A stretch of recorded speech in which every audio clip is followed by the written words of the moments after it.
Alright everybody, here's another first for you.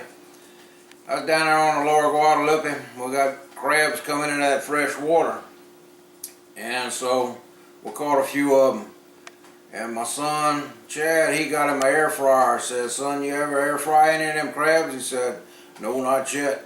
So the crabs, the blue crabs aren't all that big there. Every now and again you get some nice big ones. But the thing about these smaller ones is we're hoping that you can air fry them and it'd be crunchy and you can eat them like a soft shell.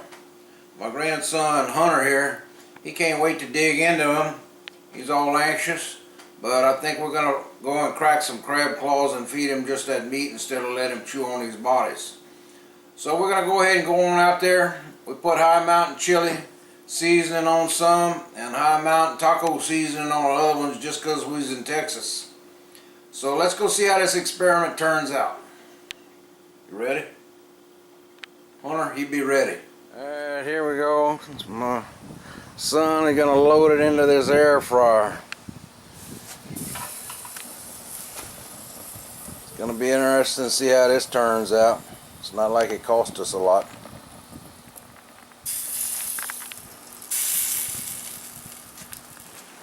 Okay people, this is the first time as far as we know anybody's ever done this, and so they're small crabs, young and tender.